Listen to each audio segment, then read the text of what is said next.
course in the series. Hope you all had a good weekend. We've got three speakers today. We've got Hiro Kariko from Immigration New Zealand, who's here to talk to us about visa policy and the process for migrant workers. That'll be followed by Anselm Haanen, changes in the way that LINs are working with surveyors. And then finally, Liz Blake is going to give us her normal CSNZ annual practice survey review and feedback.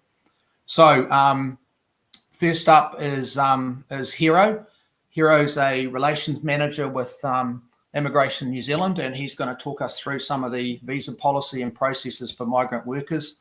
As you know, we've got lots of migrant workers, surveyed people coming into the country, so it should be quite informative. So I'll just, if you can pause for a moment, I'll just, I'm sharing my screen for Hiro's presentation. So I'll just do that now and we'll hand over to Hiro.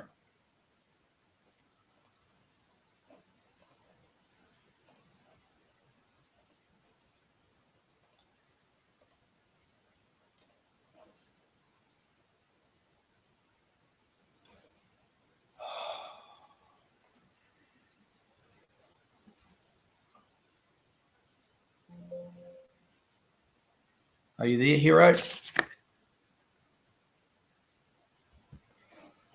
This is a challenge. Yes, I am. Oh.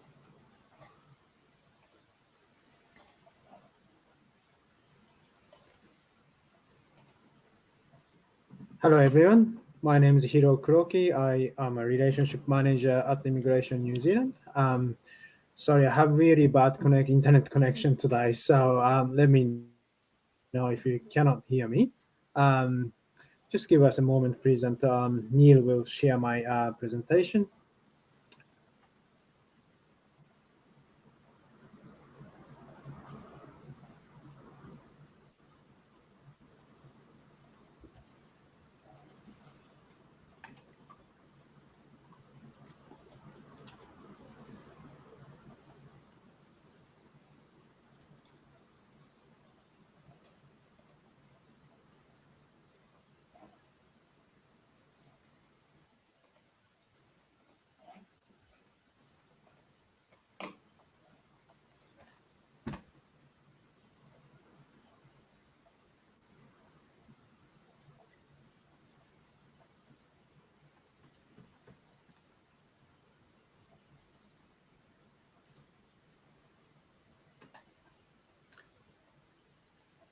Thanks, Neil.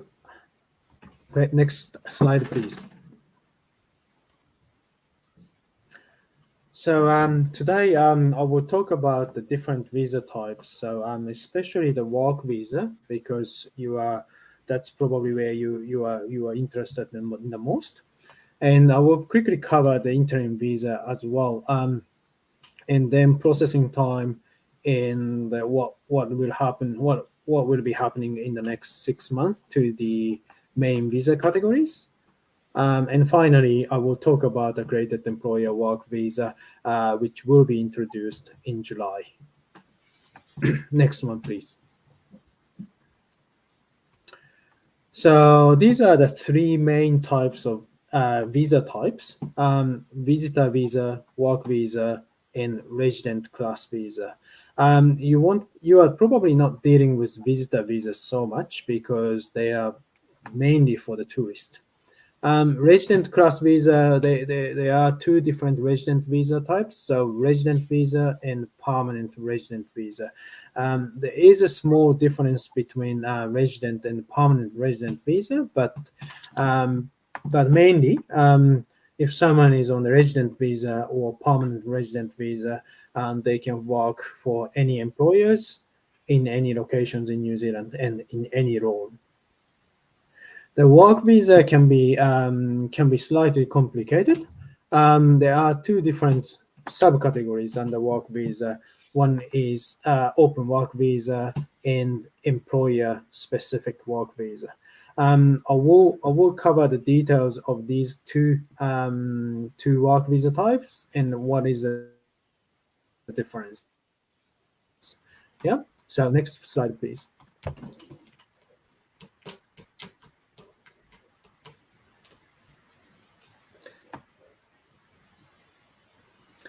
Yeah, so open work visa means that is work visa, and this work visa allows in any occupations in New Zealand. So partnership or working holiday visa. So work visa based on partnership, which means someone who have a New Zealand partner, so they are the sponsor for this visa. So nothing to do with employers, and therefore they can work for any employers in any occupation. And working holiday visa doesn't require applicant to have a particular occupation or employment, and they can work for anybody. However, working holiday visa is normally for the people who want to travel around New Zealand and work part-time or casually, so that they can travel farther.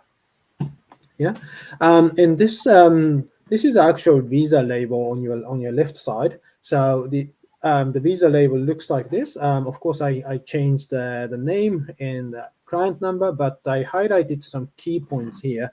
So if you look at the top of the line, it says work visa partner of a worker. So that indicates that this person was approved a work visa based on partnership.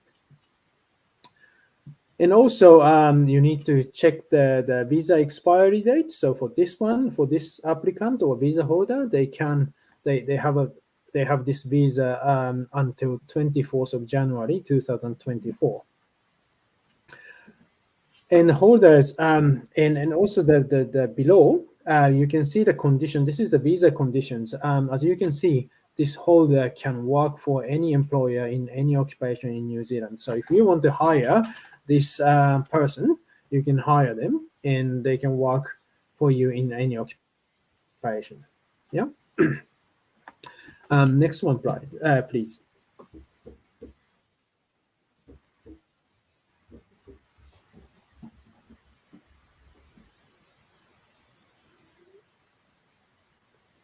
Yeah, so as opposed to the open work visa, employer-specific work visa has a lot of visa conditions. Before talking about the conditions, employer-specific work visa includes essential skills work visa, specific purpose work visa, talent work visa. So employer-specific work visa is a general term of the work visa assisted by the employer. And the essential skills work visa is the most commonly used work visa across the industry, including this industry. And employer-specific work visa specifies employer they can work, and location they can work, and the role they can work. Yeah, and also the visa often specifies the salary as well. So if you look at the visa label itself, the same as the open work visa, on the top line, you can see what kind of work visa it is. So this is the essential skills work visa. And the expiry date is 24th of January 2024. And please look at the conditions here. As you can see, the visa conditions specifies the employer, location, and the role. So in this case, this person can only work for quantity surveyor in Wellington for New Zealand Construction Limited. So if you want to hire this person, let's say I want to hire this person, but my organization is called, let's say, Wellington Construction Limited. This person is not allowed to work for Wellington Construction Limited. So if this person wants to work for Wellington Construction Limited, this person has to apply for a new work visa or variation of conditions. It depends on the personal circumstance. And as you can see, this label, this work visa also specifies the rate, the salary as well. So here you must be paid at $27 per hour. Yeah. Yeah. So next one, please. Interim visa. So you may not have heard about interim visa, but it is quite important to know. So interim visa is not something you can apply for, or the visa holder can apply for. This is a visa issued by Immigration New Zealand automatically in a certain circumstance. Let's look at this example here. So let's say I am an essential skills work visa holder, and my current visa is valid until 10th of July. And because I want to stay even after 10th of July, I applied for a new work visa on the 1st of June. And if I don't hear the outcome from Immigration New Zealand before 10th of July, interim visa will be automatically issued to me so that I can stay in New Zealand while waiting for the outcome. And once the new temporary work visa is approved on the 1st of September, in this case, the new work visa will replace interim visa. Yeah. So while waiting for the outcome, I don't have to go home and back again. So I can just I can stay in New Zealand and wait for the result. Sometimes interim visa allows them to continue to work, and sometimes they don't. So it's really depend on the personal circumstance. For example, if I said I was on the essential skills work visa, and if I applied for the same type of work visa, which is essential skills work visa, without changing anything about my employment, then interim visa will allow me to continue to work. But if I'm changing the work visa, the employment, or the work visa type, then interim visa will not allow me to work. So just be aware that the interim visa has different conditions depending on their personal circumstance. Next one, please. Regarding processing time, I know you are interested in the processing time. So this is just the screenshot from our website, and that is a little bit old information here. But anyway, let's have a look here. So essential skills work visa, 50% of the application are completed within 42 days, and 75 are completed within 90 days. So this 42 days is a good indication. And some people get panicked because it says 90% of the applications are completed within 5 months. So people get panic. 5 months, it's too long. But this is only when the application's quality is so poor. So which means application is missing so much information for us to make a decision, or this applicant maybe has a health issue or character issue. For example, they have a conviction in the past. So in such a case, it may take longer than 90 days. But if you can prepare the application well, or if your applicant can, if your employees can prepare the application well, it should be decided, it should be finalized within 42 days. So no panic even if you see 5 months here. It's really depend on the quality. You may be wondering what is essential skills light means. So essential skills light means that's applications where employees are not changing their employment. So if they are changing the employer, they apply for the essential skills work visa, and that will be classified as essential skills. But if they are not changing employer, then it will be treated as essential skills light. So it's a little bit less assessment for us. The next one, please. So the timelines here. So this is what is happening in the next 6 months. So border exceptions that will continue until July-ish. We don't know the specific date we will close, but the New Zealand border is still largely closed, and at least closed for the overseas workers. So if they want to come to New Zealand to work for you, they need to get the border exceptions. Yeah. Working holiday, working holiday has started. I don't think your industry relies on working holiday visa holders so much, but there are some working holiday visa holders coming now.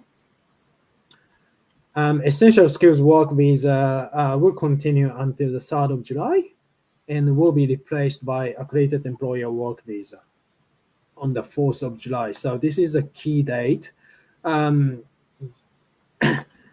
Accredited employer work visa requires employers to be accredited. So this is a new system, and employers can start applying for an accreditation from the 23rd of May. In terms of the resident visa application, 2021 resident visa is the main resident visa category. So if your employees are thinking to apply for a resident visa, please suggest to them that they should look into 2021 resident visa first. Okay, next one, please.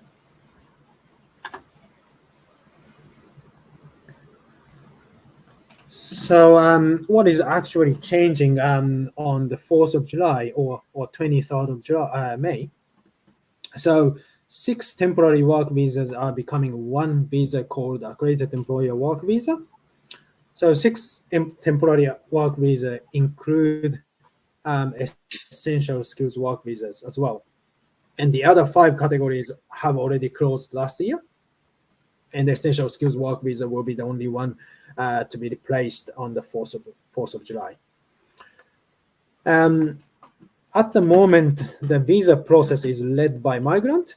So, for example, if the Migrant employees want to apply for a work visa, they gather all the information, including information from the employers as well. And then they apply for a work visa, for example, essential skills work visa. However, in the future, this process will be led by employer. I will explain a little bit more in the next slide, but employers should have more oversight.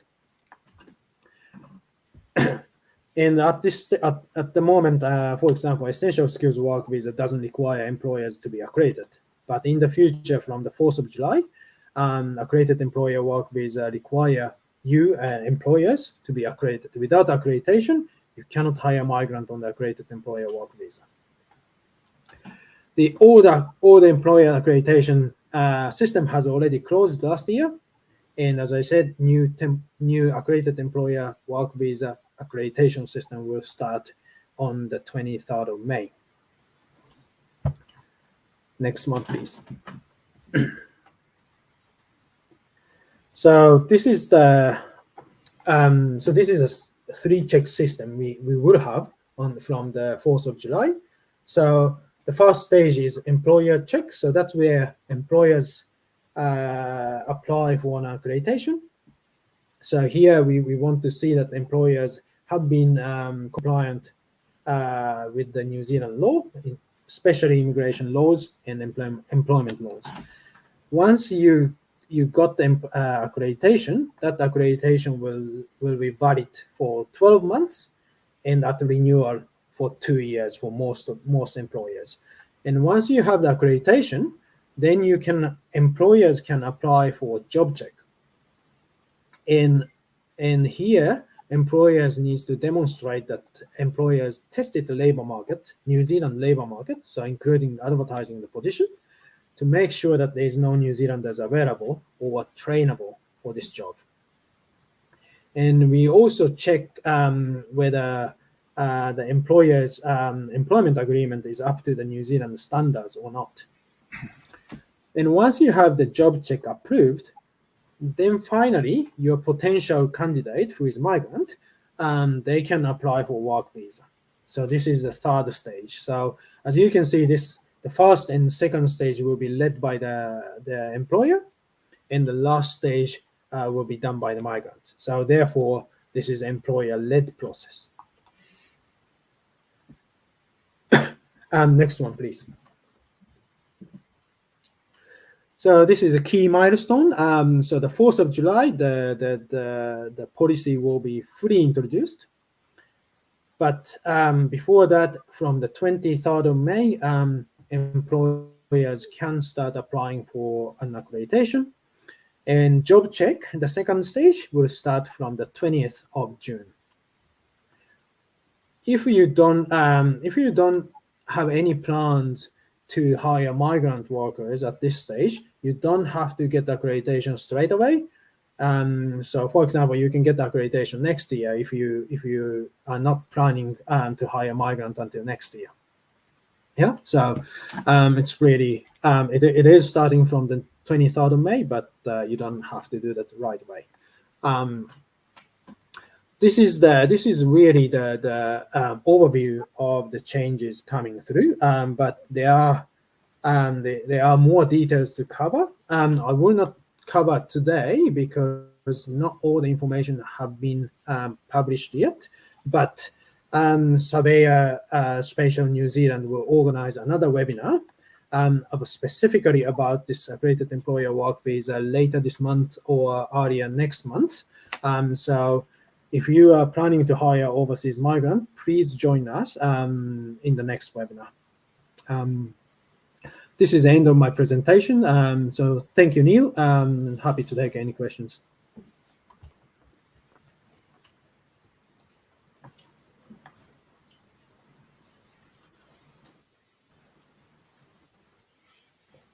So, Hero. Oh, can you hear me, Hero? No. There are some questions on the screen. Okay. Neil, would you like me to go through the private chat, or you are asking me any questions? Yes, I can hear you now. Oh, okay. So there is a question. What about study and post-study visas?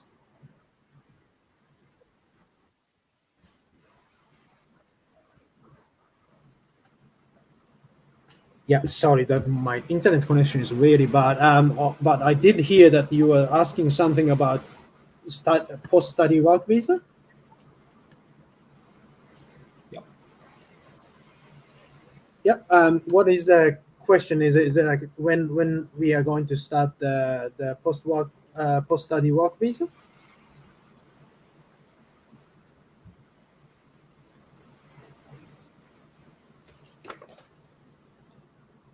Can you hear me?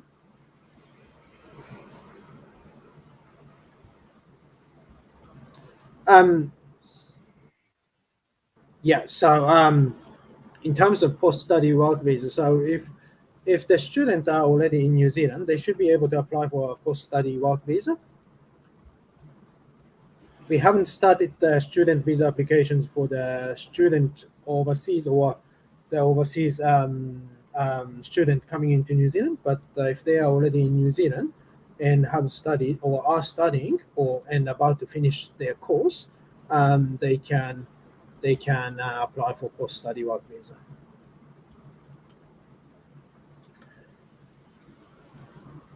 Right. How are certain skills identified as essential skills? Okay, so essential skills work visa is just a term of the work visa. So there is no. It's open to any occupations.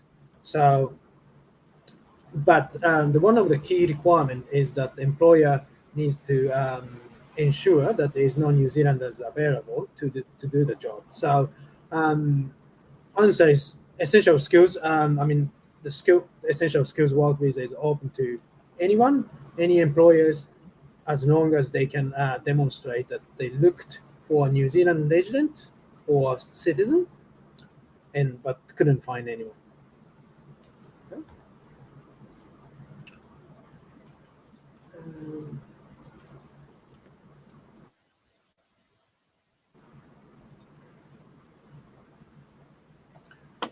So about the job check criteria about trainable, yes.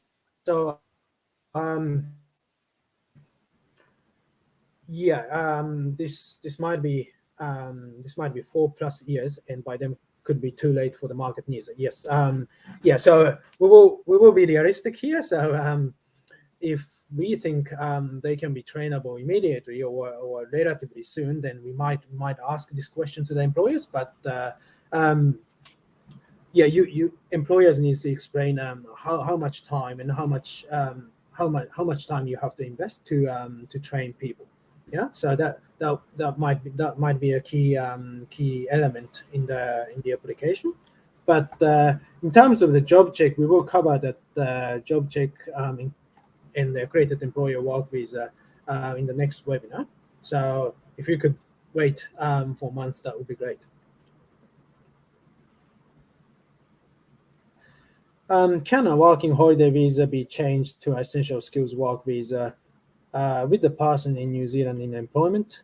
Yes. So if they want to stay in New Zealand beyond the expiry date of the working holiday visa, they can apply for an essential skills work visa until 3rd of July. And from the 4th of July, they may want to consider to apply for Accredited Employer Work Visa.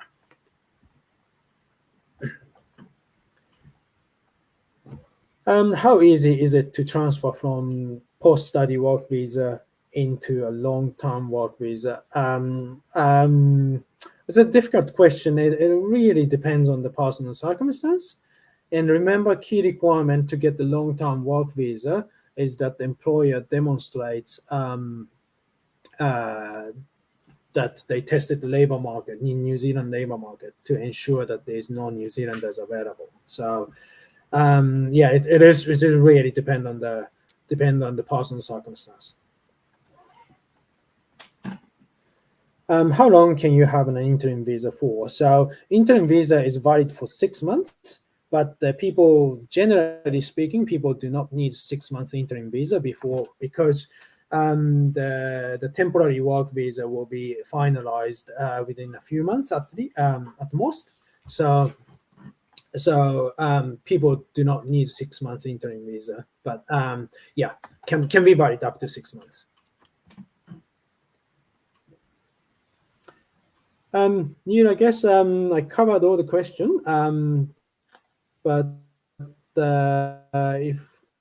if someone has any more questions, please type your question in the chat box.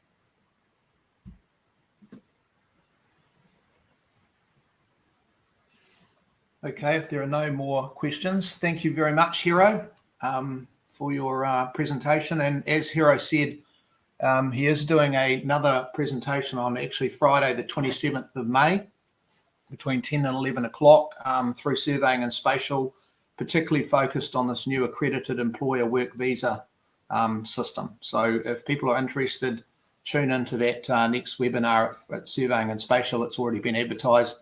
And you can register your interest and go from there.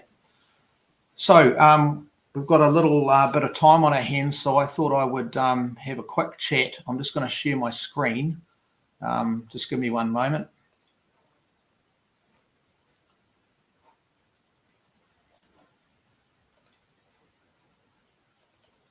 I thought I would just have a very quick chat about and an update on the competency assessment for licensing of cadastral surveyors, primarily focused on graduates, but also people who are coming in from overseas who have got some or all the necessary academic requirements to proceed through to licensing.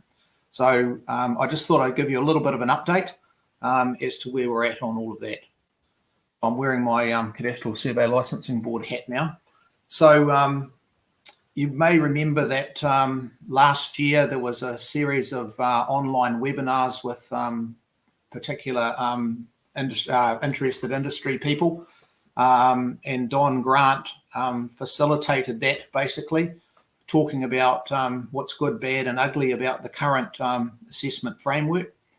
And as a result of that, Don prepared a paper and presented it to the board at the end of last year, in which he outlined a proposed model and a few alternatives as well. So the proposed assessment model at the moment, which the board is drilling down on, basically would have three aspects to it for a candidate. There'd be a portfolio of work experience, a professional challenge, and then a professional interview. So the idea is to do away with the cadastral law exam, to do away with the prescribed projects, but continue with the professional interview because it is a very valuable tool for the final step in the process. So the portfolio of work experience at the moment, as I said, we're drilling down on this, but and we haven't got any specifics, but the general idea is that that portfolio of work experience would be some guidelines of the type of work. It might be some urban, rural, things like that, maybe unit title, whatever. And so the candidate would have to cover those particular things. But the whole idea is to get the candidate to focus on the competencies that are in our standards, and they can design their own work portfolio specific to their workplace. And what we're looking for from the board is that these people are getting, in whatever project that they do, they're getting experience and they're meeting the competencies as they go along. So the idea would be it would be a progressive sort of a portfolio where they would be able to submit their various projects or jobs along the way, and there would be assessment people that would be looking at that on an ongoing process and giving those candidates feedback of whether they meet the competencies that they have said they have, etc., and then identify what sort of extra work they need to do to satisfy some of the competencies that they're missing. So the idea is that portfolio of work experience would be undertaken over the minimum period of 2 years, probably more likely 3, where the candidate is gaining their employee work experience post-graduation. And then once they've completed that portfolio, they'd write a report that would confirm that they had met all the competencies by virtue of the work that they had done. And if that's accepted, then they go on to step 2, which is the professional challenge.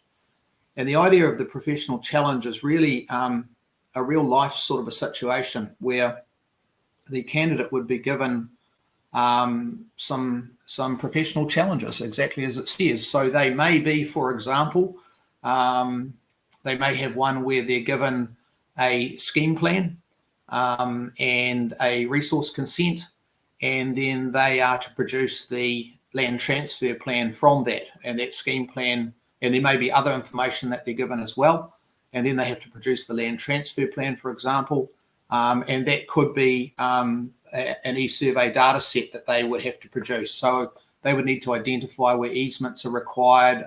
There might be some natural boundaries, accretion and erosion, all of those sorts of challenges that they may have. And the idea of the professional challenge is really to look at where the candidate is at in terms of them being able to identify issues, solve the problems, know where to look, all of those sorts of things. And there may be a number of professional challenges that will occur. So that I just gave you one example. Another one might be you're given a set of district plan rules, you're given a client brief, and you might have to prepare a scheme plan and a resource consent application to council, and you have to identify which all the areas that you need to address as part of the application that you may or may not be complying in terms of the district plan rules. So those are sort of things that we're looking at. And then once the person has satisfactorily completed the professional challenge, this professional challenge would be a time limited sort of a challenge. So they may have like an hour to prepare and then have 2 hours, for example, to actually complete the task. So once they've satisfactorily completed that professional challenge, then they would have a professional interview. And that professional interview, we're thinking at the moment, would have basically three examiners sitting on a panel.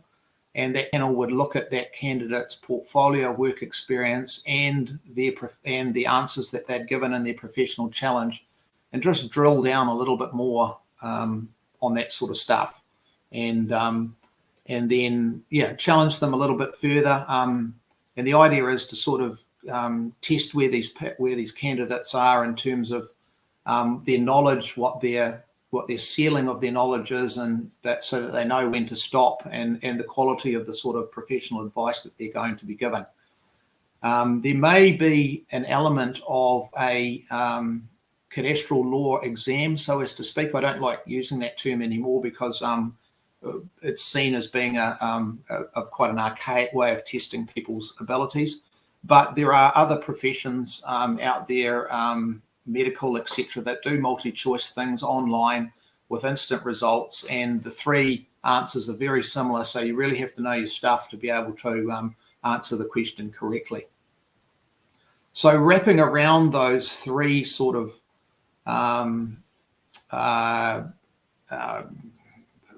components, I guess, of our proposed model, there's a couple of other things that we're wanting to introduce as well, where there is some real deficiencies we feel at the moment.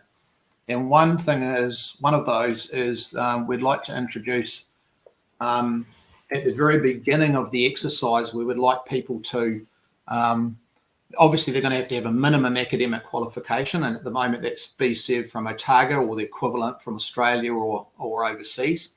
But also we're wanting them to register a registration of interest in going for their licensing. And we'd like to do that at the beginning of the project because, at the beginning of the candidate's journey, because that would be a really good portal then for the board and the examiners to be able to communicate with the candidates as they go along. And what we're looking at is encouraging the candidate to have periodic reporting of their progress. And I think that would be a really good way of them knowing where they're up to along the way. Us, being the board, can be going back to them, or the examiners can be going back to them, or assessors, and telling them, that they're deficient in these areas, they need to do X, Y, Z. And it would just provide a good forum for them if they have any questions, etc. And then the third sort of requirement, really, of part of all of this is as they do now, but it'll be reinforced even further by having a very structured supervision by a licensed cadastral surveyor. And at the moment, we're seeing candidates coming to the professional interviews, and they have a wide range of supervision that is being given to them. Some of it's very intense, and other is very minimal.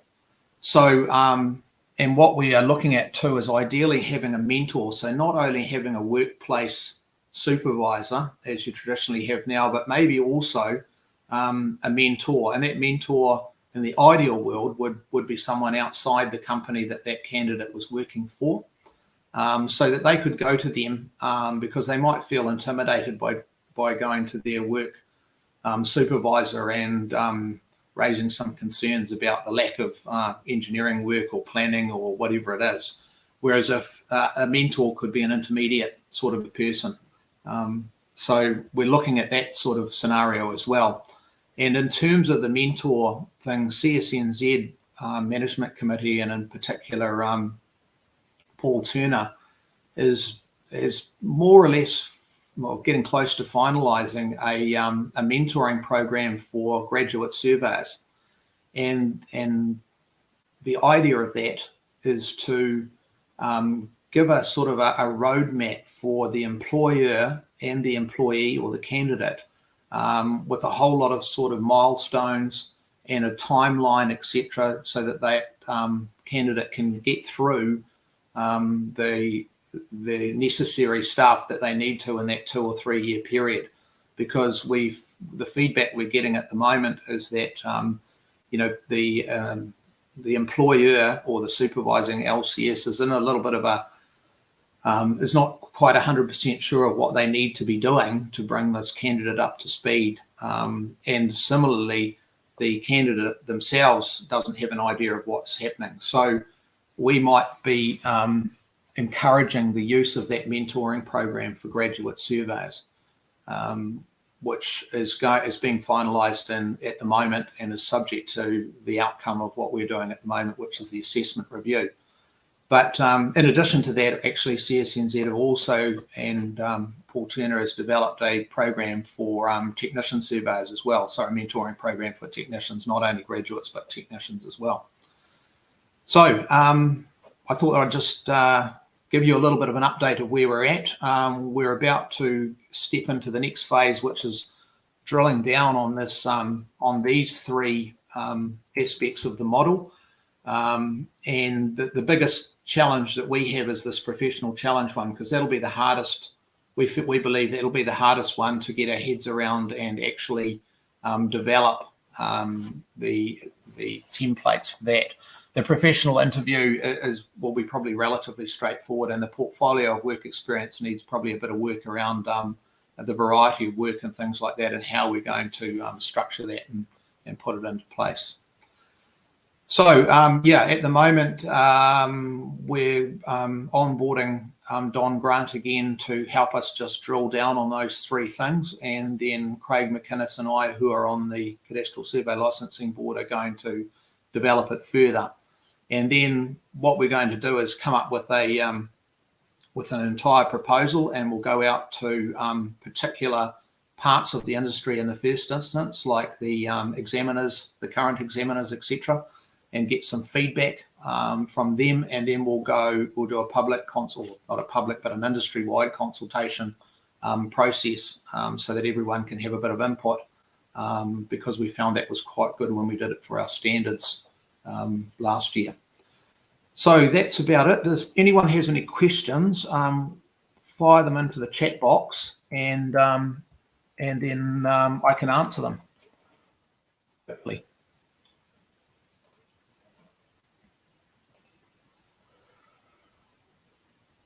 No questions.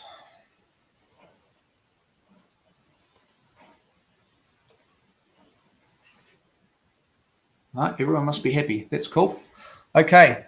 Right. So what we'll do is we'll take a 15-minute break. And if oh, sorry, we won't take a 15-minute break. We've got Anselm up next in the next minute or so, and I'm not sure whether Anselm has dialed in yet, Jenny.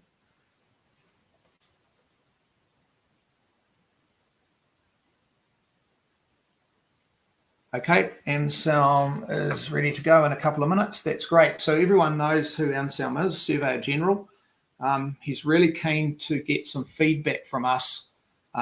He's going to give a little talk about changes in the way LINs work with surveyors, but he really wants to get some feedback from us. So I really encourage you to fire some questions into that chat box.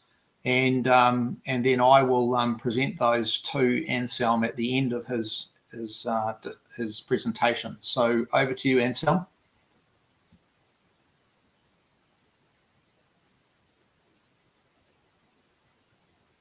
Right, better check that I got the technology working first. Is that coming through okay? It's good. Sounds good to me. Hey, cool. Well, first of all, thanks very much for inviting me along. I've worked closely with Neil on the licensing board, so we have regular conversations on the sort of things that Neil was talking about before, and it's a good opportunity now to talk to you all about the system that we operate and our various roles in it. So yeah, really appreciate the opportunity. I'm keen to use a session just as a chance to have a bit of a conversation, really. I haven't really prepared a proper structured presentation. I don't have any particular points to cover, but I am going to traverse a number of areas, and that may prompt a few thoughts in your mind. So please jot down some notes and get some questions ready and so on. I think I've got an hour, so I don't really want to be talking for that whole time. So I may stop halfway through if anything comes up, but I'll leave it to Neil to corral that conversation. just introducing myself briefly. So I started with the Lands and Survey Department when I was at university, graduated in 1980. So I've worked in the started in the Invercargill office of Lands and Survey, and then the Hokitika office, and eventually moved up to the Wellington office. I spent a couple of years in Fiji, helping develop the Fiji Land Information System. I was involved with the original build of Land Online, and particularly the survey conversion project that captured all the data off those old survey plans, and so it had quite a bit to do with Land Online. And I've been the Deputy Surveyor General since 2008, and in this role since 2018. I thought it might be also useful to identify some of the other surveyors here at LINZ. So my deputy is Jeff Needham, and I've also got some Assistant Surveyors General in Lloyd McGarvey and Lyndon Telfer, and Mike Morris is the Principal Cadastral Surveyor. And then underneath us, we've got in Hamilton, we've got Stacey Spooner and Tony Hill, and here in Wellington, we've got Genevieve Abry. Down in Christchurch, we've also got Andrew Finney. He's not licensed, but as a survey graduate, does some marvellous work in the cadastral survey system. And we've got Garth Falloon, who many of you will know. He undertakes our sort of inspections and audit work, along with Chris Buckler. And Mike's got a whole team of people too: Jeremy Gutzel, Carl Wilton, Mark Gooden, Patrick Cooper, Rod Hope, Simon Ironside, Tony Nichols, and Trevor Burrows.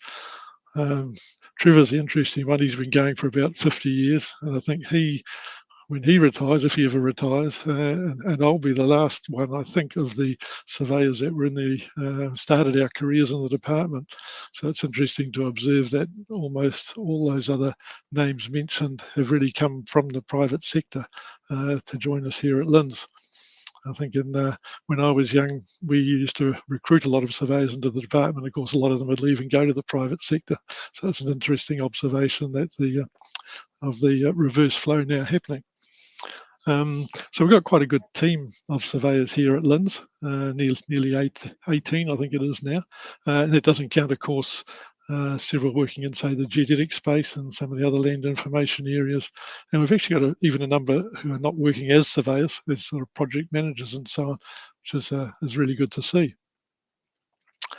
I want to talk partly about my role. It's obviously prescribed under the Cadastral Survey Act, and I have certain statutory responsibilities, but also sort of play a broader role, sort of representing the department and the Crown, really, in terms of cadastral surveying.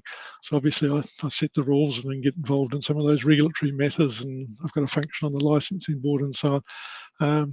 But it is a bit broader than that.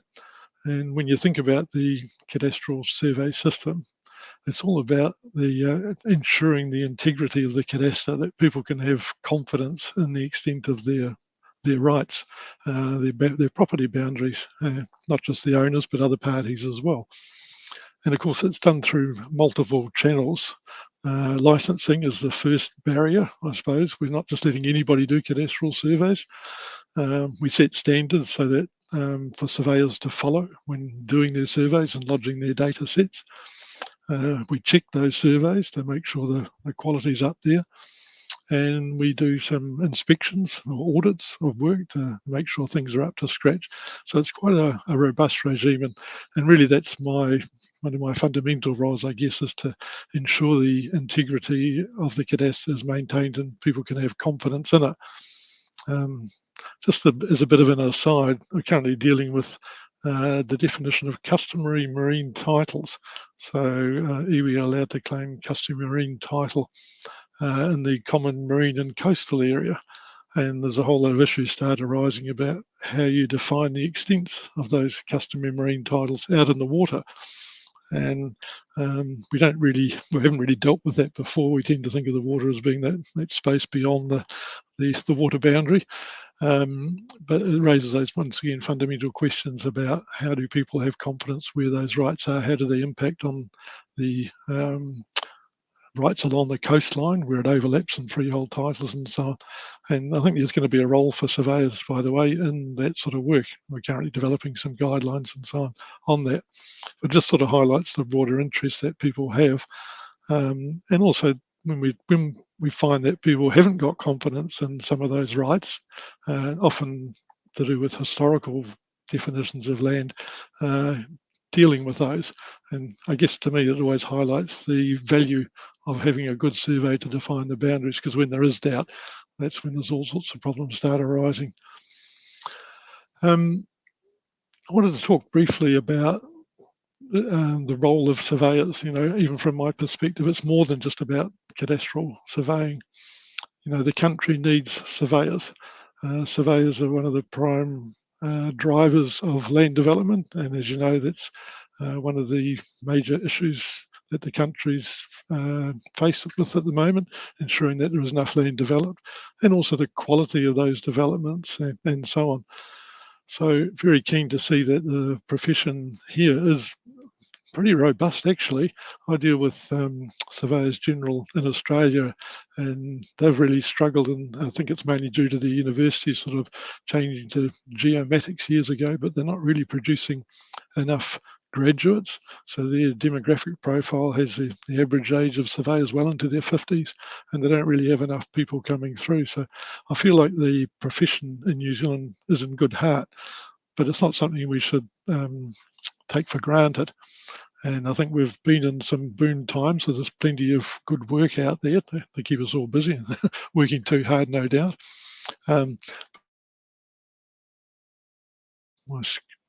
Oops, I hope I'm still there. My screen just disappeared for a moment. You're all good. To make sure. Cheers. Just to make sure that the profession is robust enough so that when the current boom times do revert to a more sustainable level, we've still got a strong profession that can survive that. So when the work's coming in thick and fast, I don't think we're sort of worried too much, but I think there are some dangers of surveyors losing some of that work to other professions, because as you know, a lot of the work these days is multidisciplinary. So I think it's important for surveyors to keep focused on their particular skills. And I'd like to think that those skills are almost unique insofar as you're applying your knowledge of property and property ownership and the extent of the different types of tenure, unit titles versus cross leases, the roles of easements and covenants and freehold titles and how it impacts on Crown land and Maori land. Matching that up with what's there in the topography, the shape of the land, the environmental aspects, obviously the utilities, so that those services, the three waters, can service those units, and the whole sustainability of those properties, because I think you can all think of developments that you think are substandard and why that is. So I think surveyors do have a unique set of skills, and if anything, I don't know that the people of New Zealand appreciate those skills as much, because surveyors, I think, just like to get on with the job. So we certainly need surveyors for the country to prosper and succeed.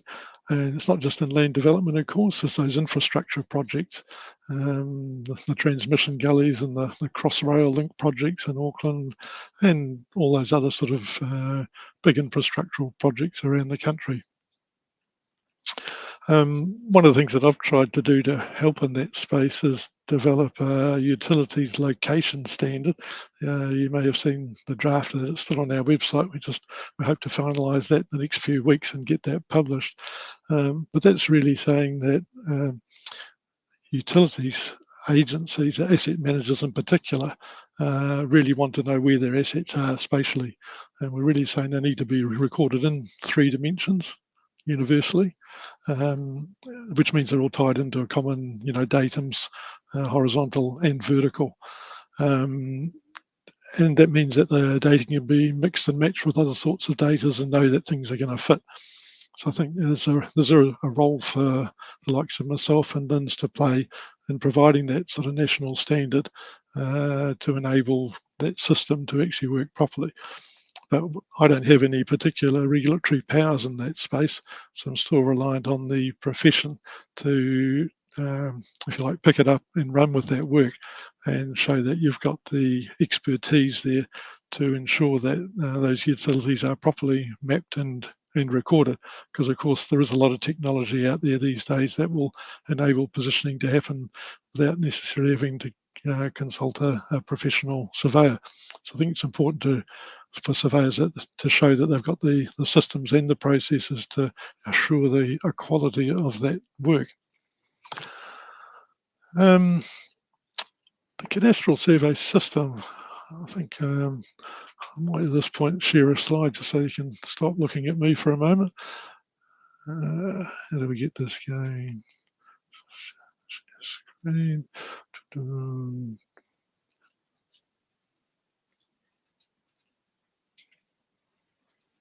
Oops. You need to hit your share screen down the bottom, Anselm. Just getting to There's it. a share button. What did I think? Does that work? Yep, that's about to happen. Cool. Here we go. So really that's just, I guess one of the messages I've got here is surveyors are used to dealing with, for instance, councils, and we all know the issues in trying to get those resource consents approved and the process and the time delays and so on. But if there's one thing about the cadastral survey system is that it's yours. The way the system works is that the cadaster holds the record of the surveys that you undertake to enable you to reuse that survey information for future work. So it's a system where we share the fruits of your labour for other surveyors to use, and that's why often when you look at that survey plan, I used to say that when you pick up a survey plan, the first thing you look for is the old marks that the previous surveyor found, and people correct me and say, no, the first thing they do is look at the name on the plan. And I guess the point there is that the system is for your benefit, and of course it's you've got the responsibility for defining the boundaries and preparing those data sets. We have the responsibility of looking after the cadaster and ensuring it holds the information and making it available for you to use. Just as by way of contrast, in America, when surveyors undertake surveys, they don't share their information. They put it in their own drawer. So you can imagine they have what they call the pincushion effect. You can go to a boundary and you'll find 4 different marks on it. So I think you can see the value of our system and how it works. I suppose the reason I'm sort of emphasising this is that we've probably taken an approach where if everybody, all the players in the system do their work properly, then the system will work well. You guys are the surveyors, you prepare your surveys, you know what you're doing, you lodge your surveys. Our job is to just make sure they're okay and integrate them into the cadaster. And I think that was probably our approach about the time when the Act was reviewed, the 2002 Act, and you'll bear in mind that around that time it's very much, I like to call it the economic rationalist sort of view of things. And I think what we found is it doesn't really work. It's got some unintended consequences. So what we're looking at is actually treating this as a whole system where we've all got roles to play, but the system isn't going to work unless we all work together to make it happen. So when Neil was talking before about the licensing board, we've got the professional bodies and the role they play in things like continuing professional development. We've got the role that the university plays in preparing potential candidates for licensing and entering the profession and so on. And so it really is important that we're all sort of joined up and working together. And it's not okay to assume that the sum of all the parts independently will make the system work efficiently. And I'll come to that more later on when I talk about how we hope to be working more with surveyors in the future in a different way. How do I stop sharing, Neil? Let's just, oops, better not click that one. That's it. You're all good, Anselm. Oh, yep, there we go. Yeah. I was about to leave the studio. Cool. So I think that's it's probably just to get an understanding of the cadaster. But the other thing that's related to that, I guess, is keeping it going. So I've just released a new set of rules recently, as you know. It's an interesting observation, and I'd be interested to hear from you guys about this. But my sort of understanding is the cost of doing a subdivision, so it's a relatively simple subdivision of a few parcels of land, hasn't really gone up that much in recent times. And I'd like to think that's because of the efficiency and the technologies and so on and the processes that you use, but also partly enabled by some of the flexibility that we're now putting in the rules, enabling the use of GNSS technology, for instance, and how that gets reflected in CSDs. Hopefully how information already in the Cadastral can be reused, re-imported into your survey software and then repackaged and lodging. This is really what the STEP program is about, is taking us forward and further enhancing the ability of the system to work efficiently, to make it easier for you guys to do your work, how it interfaces with survey software, and ultimately getting digital lodgement coming in and so on. So we'll just share a slide again at this point.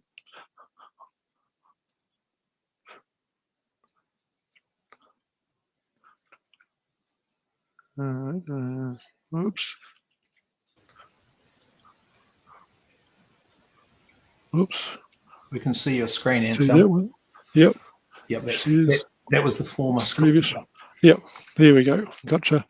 And so I guess this is a bit of a vision that some of you will have seen before, but in some respects it sort of represents in principle the way the cadastral survey system has always worked, that we have a cadaster.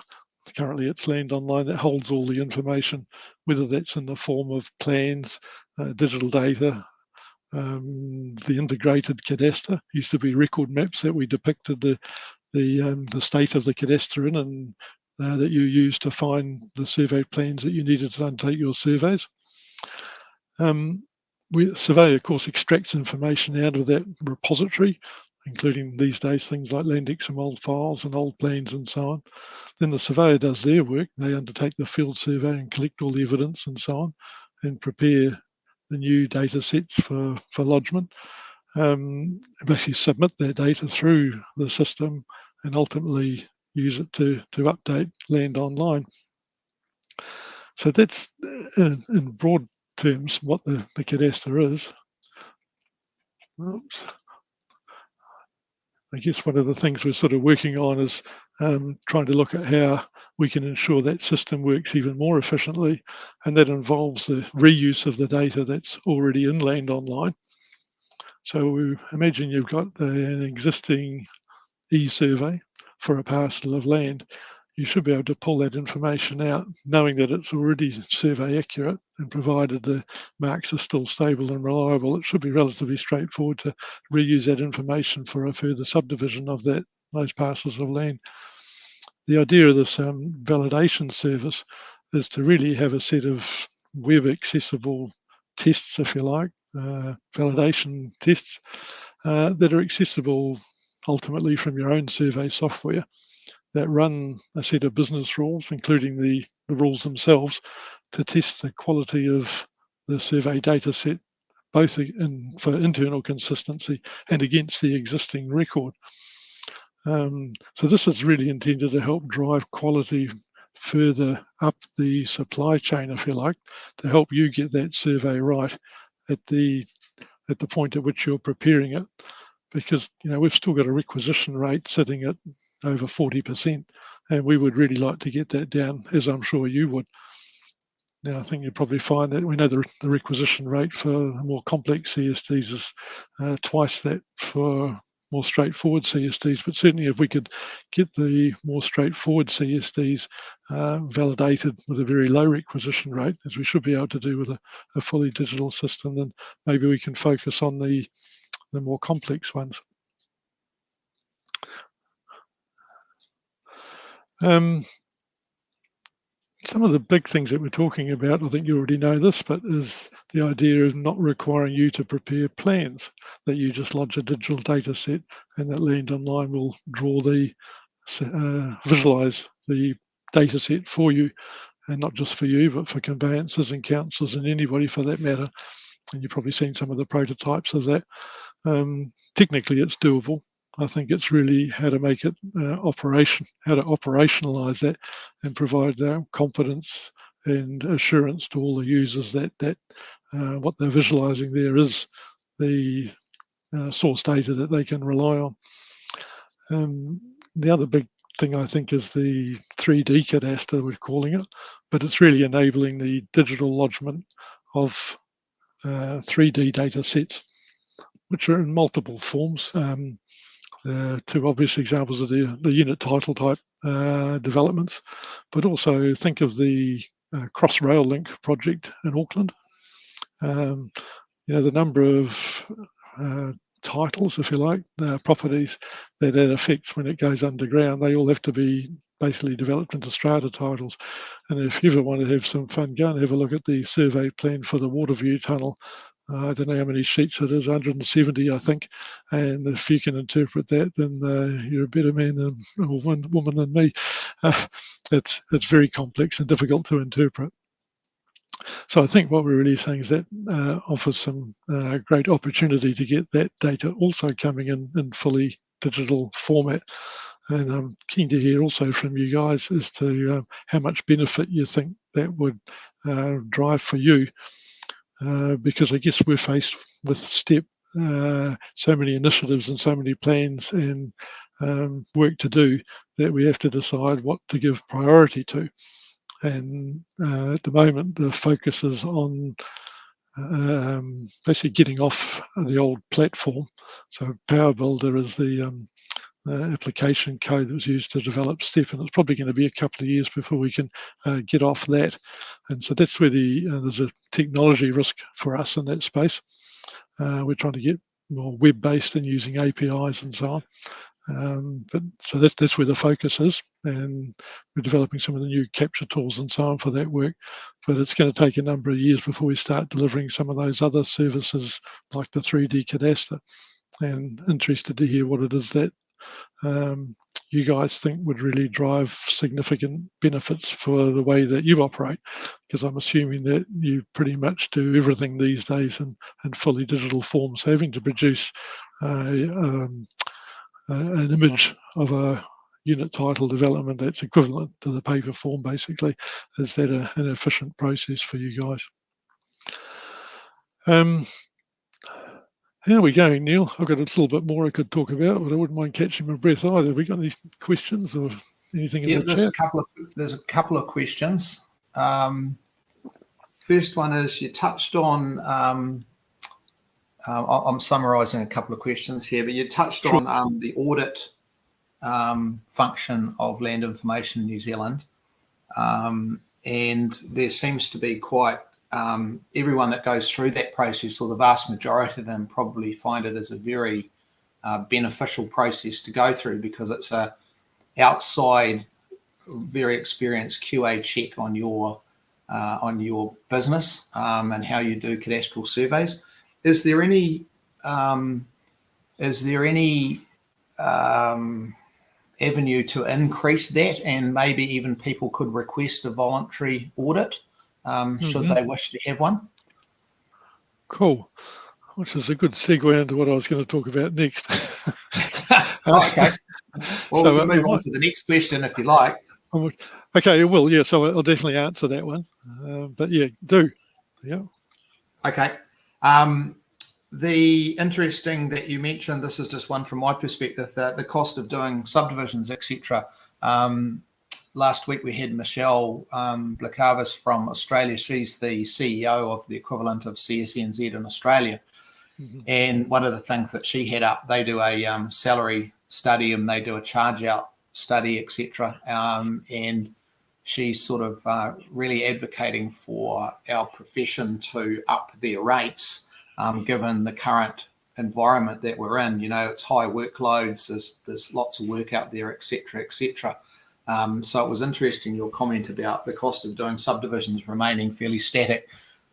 Maybe the rates go up, but the efficiency of doing them improves as well to compensate for that. So that's good. Yeah, I guess that was, and I'm keen to hear if anybody's got anecdotal evidence on that, because I'm sure rates have gone up. I guess what I'm interested in is the efficiency of the process. So, particularly from my perspective, if it's my rules or land online that's putting cost in the system that doesn't need to be there, basically. So the efficiency is my concern. Your charge out rates are your business, but just as a general observation, I get the impression that there are efficiencies in the system, and so therefore the costs have been able to stay reasonable, with notwithstanding the increase in rates. But certainly keen on hearing about that. Sure.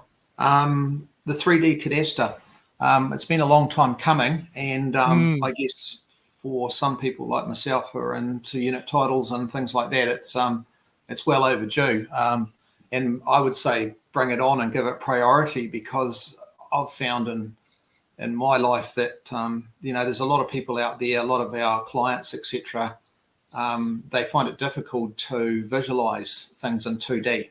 Exactly. And so once you've produced a 3D example, and we've had it in architectural software for a long time, to the extent of fly-throughs and all of that sort of stuff. Not that I'm suggesting we have a fly-through a 3D title situation, but being able to present it in the third dimension, like you mentioned, the water view tunnel and things like that, just makes it that much easier to understand rather than 170 flat plane sheets. So from my perspective, I think the 3D would be a really important thing to prioritise. And I know Linz have been working on that for some time. Yeah, no, that's true, and that's pretty much the message that we have been getting. And I think it's I think your comment that effectively you're already working in that 3D space with the architects and the whole development process, the work you actually do is 3D. So it's almost like we're forcing an inefficient process of having to prepare hard copy plans when the data is actually already available in that 3D form. I guess I can highlight a little bit of the work.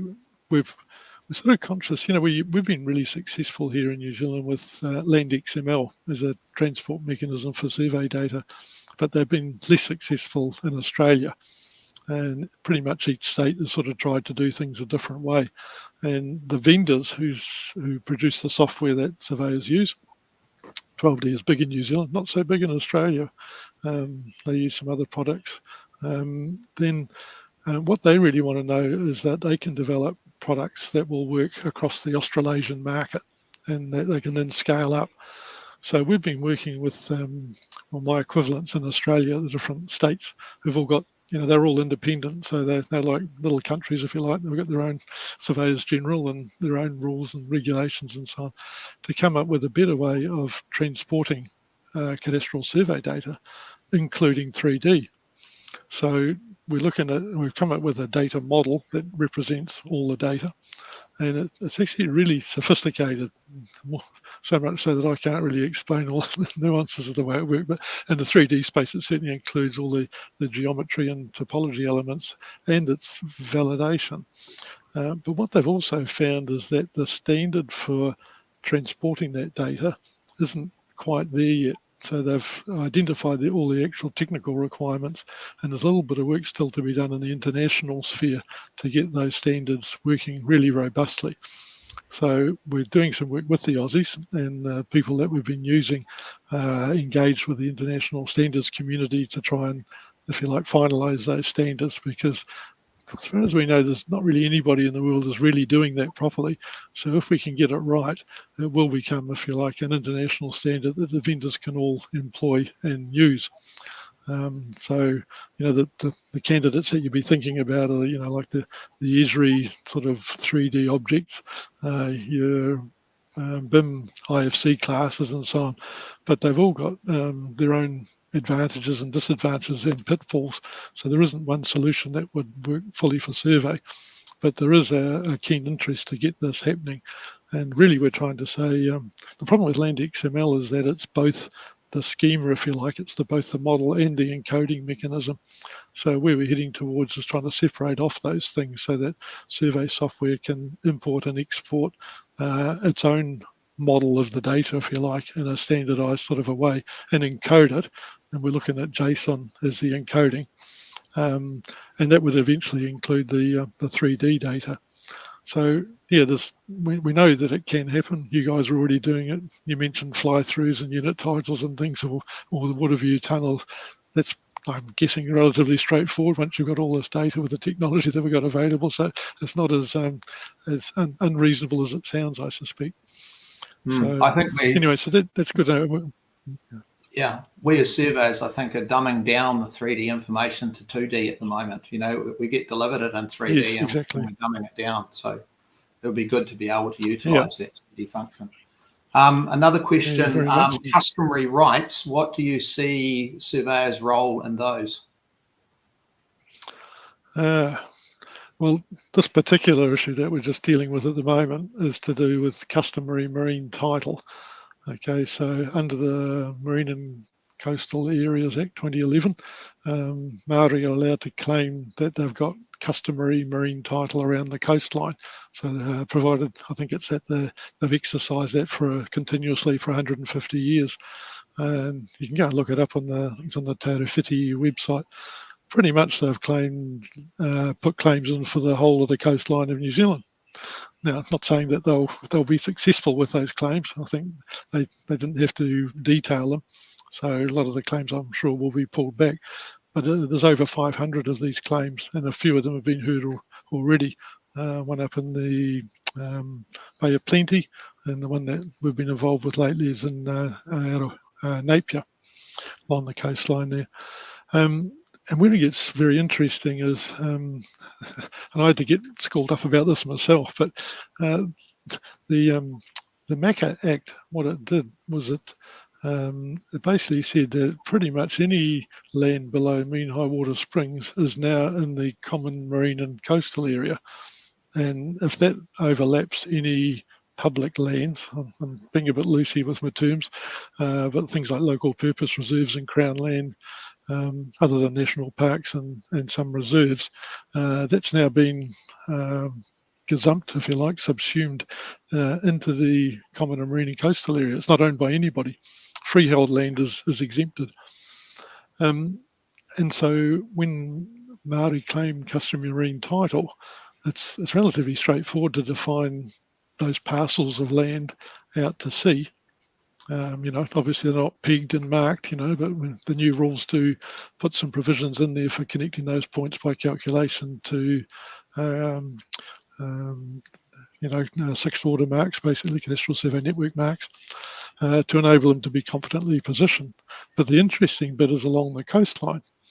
So there's some classics in the Hiwa Harbour, in the Bay of Plenty, where there are now a series of freehold parcels that are completely underwater in the river mouth in the common marine and coastal area. They have to be excluded from any customary marine title, even though they're underwater. But there's some roads surrounding it, which are now legally in the common marine and coastal area. Okay, so, and of course the coastlines move constantly around the river mouth. So if you look at the cadastre and overlay it with the line of mean high water springs, there's a huge variance there. So it's getting surveyors into quite a different space and quite challenging to get your mind around the way it works, which is not the way things normally work, because effectively the Act took a lot of land out of what's currently recorded in the cadastre by virtue of passing of the Act without any plans or surveys being lodged. So what's likely to happen is that these customary marine titles, if the court recognise them and they go through a court process, or most of them do, then the survey CSTs will have to be lodged to these areas and will probably update the landward parcels around the coastline where they are impacted. Not necessarily requiring survey, by the way. There may be a few exceptions where they do, but if the water's now on top of those parcels of land, then they'll have to be removed from those parcels of land. So it's really sort of throwing a few things up in the air that we're not quite used to dealing with, and that's specifically for customary marine title. There are, of course, other rights of Māori land on land, and haven't had a lot to do with those lately. We don't get a lot of Māori land surveys coming in. But there's certainly a few come through the treaty settlement process, identifying basically customary interests and so on, and yeah, there's a lot of surveyors have been involved in doing that survey. We often tend to issue dispensations to allow the boundaries of those to be defined to a slightly lesser standard, because they don't tend to be boundaries that are being marked and fenced and that sort of thing. Yeah. Sorry, that was a bit of a ramble, but it's a new area that I think will become quite significant, that whole interest in Maryland and customary rights and so on. But interestingly, because I think you'll all know the coastline as depicted in the Cadastral doesn't always line up with what's there now, and we don't make it easy to claim accretion around the coastline, for instance. Then this could result in some update of the Cadastral along the coastline where there is successful claims for customary marine title. Okay, thank you. One further question before you carry on the second part of your presentation. Are there any target dates set for the introduction of 3D at LINZ? No, there's a short answer. No hard dates. So, as I said, the current focus is on, well, basically it's to try and get off the current platform. So if you like, everything that Land Online does today needs to be migrated across to the new platform in some form. Now, that doesn't mean to say we're going to do everything that's there now in exactly the same way, but the old app will have to go and be replaced by something new. So you may have already seen, like at the conference last year, the capture tools, for instance. It's already been prototyped and it's pretty robust, and I think the pilot work's extending out further. And the visualization of CSDs, I think that's on the books to be done probably within the next couple of years. So that stuff has got priority, because we really have got an IT legacy problem. But what happens after that is a little bit more up in the air, and that's why I'm keen to hear. But really, I'd like to think that the 3D Cadastral work, that we continue, if you like, plugging away at that in the background, particularly with the international community, to get those standards going. And then once we've moved off the old platform onto the new one, we may already have plans then to further develop that and start prototyping it. So yeah, really what it will do, I think, initially is enable the lodgement of 3D data sets. Of course, there's another broad question about back capture. I haven't really addressed that question yet for existing rights. And to what extent that gets fully integrated. There's other softer options to sort of receive the data, but don't sort of fully integrate it into the Cadastral as a first step. But we haven't really looked at that stuff in detail. So yeah, the short answer is it's a few years away. Okay, thanks, Anselm. I'll let you carry on with the rest of your presentation. Right. Just grab a drink. So what I wanted to talk about now was the way LINZ interacts with surveyors.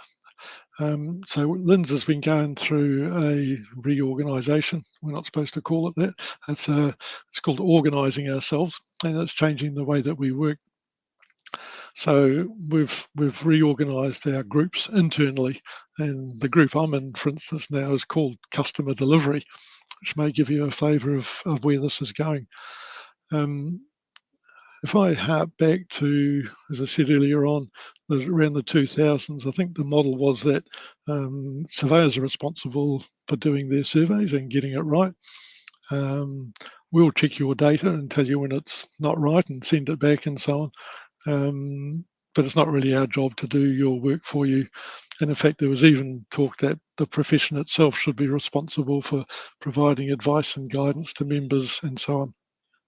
In terms of the sort of guidance that LINZ had previously made available. My view is that hasn't really worked. I don't think the profession is big enough in New Zealand, and surveying is too complex to expect all surveyors to be competent in all aspects of surveying on a routine basis. We've got about 700 licensed surveyors. In reality, we have about 400 who are really active. There's sort of 600 who lodge CSDs, but some of them it's only 1 or 2 a year. So it's a relatively small number. And I think the basics of doing a cadastral survey are fine, but we all know that every now and again you've got to deal with complex an accretion claim, adverse possession claim, limited titles, this customary marine title stuff I just mentioned before. There's some complexities in there. And I think what we're really sort of signalling is that we want to better support the cadastral survey system, and what can we do to get that system working better. We've already made some good progress in that space, I believe. So you will see that you're getting a warmer reception, if you like, from our own staff, and particularly our surveyors. And it's a multifaceted thing. The language that's used corporately is we're providing better customer services, and you guys are our survey customers. In reality, the sorts of things we're talking about, for instance, are the rules, and sure they're a regulatory document, but they're to better enable you to do your work. Along with the rules, though, we included the enhancements to the guidance, which are now published on the LINS website. And I'm quite keen to get feedback, not just to me now, but any time, about how you're finding that guidance. Our team across the board have put a lot of work into that, and it goes through quite a process to get it up there. We've still got a number of topics to complete, but it very much is intended that it becomes the first port of call for you when you're not sure what to do in a particular case, whether it's simple or complex. And so keen to hear how that is working just generally, how much value it's providing, if it's answering your questions. And eventually we'll get to the maintenance level where you may have some suggestions for enhancements or tweaks or points that could be clarified.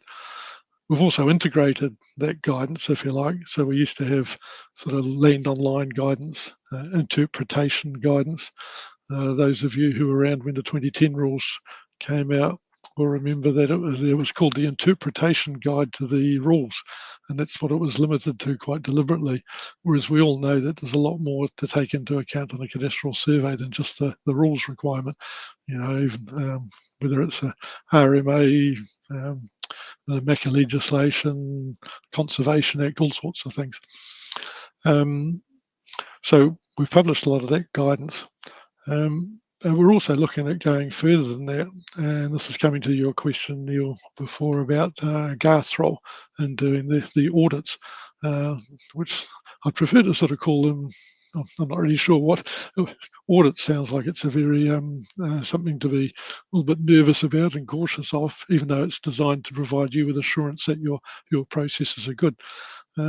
Years ago, we used to do inspections, which is a way of sort of checking up on the work, and do a lot more of them. And what I'm signalling, I suppose, is we're looking at the whole way that we're actually interacting with the profession and making our expertise more accessible to surveyors. Now, whether that's through the guidance, and that's the first port of call, because it means you don't actually have to talk to us. you can get that information straight from the website without having to be, trying to wait to get hold of one of our staff. But there are other things. There is the possibility that we actually contact you, or we can contact you directly when there's an issue with your CSD.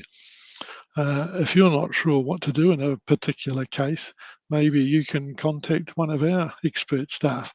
And there's different ways of doing that, but I'm thinking perhaps some sort of a clinic, if you like. Maybe there's certain times when you can book an appointment, or maybe you don't even have to book, I'm not sure. Just today we heard about the possibility of, we're going to roll out some, what's it called, GoToAssist, I think, which would enable us to screen share. So that you imagine there might be one of our cadastral surveyors that you end up having a conversation with them, and you can show, while you're talking to them, exactly what it is you're dealing with. We usually like to see some diagrams and plans and maps or whatever of what's going on, if we can answer those questions. So we're quite conscious that we haven't always been, our expertise hasn't always been as accessible as it needs to be to answer surveyors' questions. So we're looking at those sorts of options. We don't want to go overboard, mind you, so we don't want to make it like you don't have to, any question, just fire it at us. We're still expecting surveyors to be professionals who know their work and do their homework. We're publishing as much as we can, but we're not the, what do you call it, the nanny state here to hold your hands. And if in spite of all that sort of effort we go to make information available, you're still lodging substandard data sets, even if it's lodged initially and subsequently corrected, then you're still at risk of us saying, well, that's not good enough. We're going to report that to the licensing board as a significant failure. So we expect everybody to play their part, but we're certainly saying we're going to go a lot further into that space than we have done, in recent times, and particularly sort of 10 or so years ago. And that sort of comes to that question again about the role of inspections and audits as a way that we can interact with surveyors. And I guess doing an inspection and just going out and checking some survey marks, the theory is that it's sort of a little bit random. We don't always pick the easiest survey because we're not going to learn much through that exercise, but it's a way of doing a spot check, if you like. But it doesn't really deliver the real benefit, which I think is what Neil was alluding to, that Garth and Chris come into your office and says, how do you actually make sure that those staff who you're sending out in the field are doing a right job? That they look for those old marks. What processes do you have in place? And we provide stats on the requisition rates, for instance, and we even review some of those requisitions as part of the process. So it really is trying to say to the surveyor, here's some ways that you could, that look to be a bit light. We noticed that the other surveyor down the road, she's got a really good practice for doing her quality assurance processes. Maybe you could have a chat to them, or there's some bright ideas. So it's a way of sharing experiences and skills, and sort of providing advice that may actually ensure you meet your obligations and keep away from the licensing board, basically. Just specifically on that, I don't know if Neil's commented on this, but it's my observation that some of the people who have come up into the board recently have been your sole practitioners, or perhaps a sole licensed cadastral surveyor with not a strong team behind them. And I think it's interesting to note how that might have come about. And it's not always a new surveyor who's hanging out their slate. Sometimes it's an older surveyor. So it's something to be wary of if you're one of those small businesses, is staying connected. And I think this work Lindsay's doing may help that, and even requesting an audit if you feel that would actually help give you some assurance that what you're doing is okay. I think historically I can recall some of the audits, you've got a very experienced, a very good surveyor who relies very much on their integrity and knowledge, and we all like to think that we're like that. But nevertheless, there are some who don't really achieve that standard. So I think it's worth being open to that. And I think we've been very lucky with the likes of Garth and Trent and others before them. The way they've interacted with surveyors has been of that mindset that they're there to help. They're also there to sort of provide me with assurance that surveyors are doing a good job, that they're not putting the cadastre at risk. So there is that element to it, but it is very much a way of us working together on it. We know that surveyors are not trying to beat the system. So you imagine, think of inland revenue. Most people are quite happy to pay their taxes, but there's always going to be an element that will try and avoid paying it, sometimes breaching the law. We don't see that with surveyors because, as I said, it's a system where where surveyors are working on the system themselves for their fellow professionals, and knowing that they may end up working over the top of that work themselves. So we don't go overboard with looking for people who are trying to cheat the system. We're more concerned about people who have let their level of competency slip, and so on. And that's always a risk of that happening, particularly at busy times where you've got pressure from clients to get your work done. And there's a well-known correlation between, as the pressure of work goes up, the quality of that work drops. So I suppose my message in a nutshell is Lindsay's now looking at the whole way that we interact with the profession. We don't know exactly what that's going to look like yet, but the talk is very much about making our surveyors more accessible, with their expertise and knowledge to external surveyors, and possibly getting them a little bit out of some of the work that they've been involved with now, internally, and validating CSDs and so on, thinking that we're better to, this is the big question for us, is are we better to put our efforts into helping surveyors get it right in the first place, as opposed to helping our own staff find the errors in those surveys once they've been lodged, and then requisitioning in them and reworking and so on. So certainly I think we've got to move in that direction. The tricky thing is just deciding how far we move in that direction, and we obviously can't afford to have a team of, I don't know how many, 10 surveyors sort of spending full time helping out practicing surveyors. But we certainly know we need to make more resource available into that space and have the tools available to help our surveyors interact with you and for you to interact with them in an efficient way, because usually we hear surveyors wanting to get answers to their questions reasonably quickly. I don't know that we're going to have people on call all the time. It's not always an efficient process from our perspective, but certainly they need to be much more accessible than they have been up until now. So I think that's pretty much what I was going to cover off. I've got one more question for you later on, but I'll leave that. So, there's been a couple of questions come in while you've been talking, Anselm. One of them just on that topic you've just been talking about. We've had issues with communicating with approving surveys to get a plan approved, and then the DLR rejecting the data set. Is this being resolved? That's a good question. Yeah. It's interesting. We don't actually have approving surveyors, by the way. We have our surveyors who work alongside our analysts who tend to do the approving, so they're certainly providing that advice.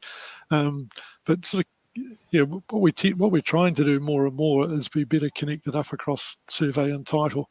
And in some respects, the RGL in particular relies on the survey system to produce CSDs that they can confidently deposit and issue title for, and we are trying to build a lot of those. Similar to the supply chain comment previously, there's no point in picking that up after approval. That's just trouble for us and for surveyors and having to rework those CSDs. We don't get it too often, to be honest. So I don't know. There's always going to be the odd case.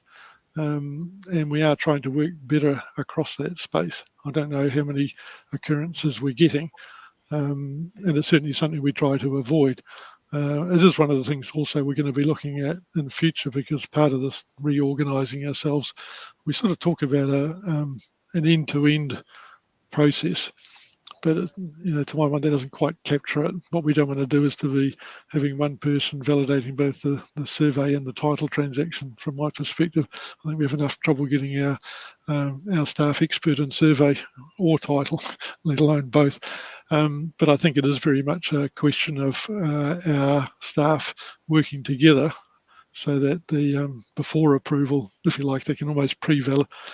The title side can pre-validate or have input into the transaction before the actual approval is given. And so that's, if you like, a slight re-engineering of our process. And that's exactly the sort of thing we want to look at as part of this reorganising ourselves. I think that's the key, Anselm, is working together with the legal and the survey teams working together, particularly when there's a little bit of a sticky issue or, it's a judgment call one way or the other or whatever it is. It would be good to get the legal team on board with the decisions that are made, so that we don't get this rework or rejections or whatever happens. Yeah.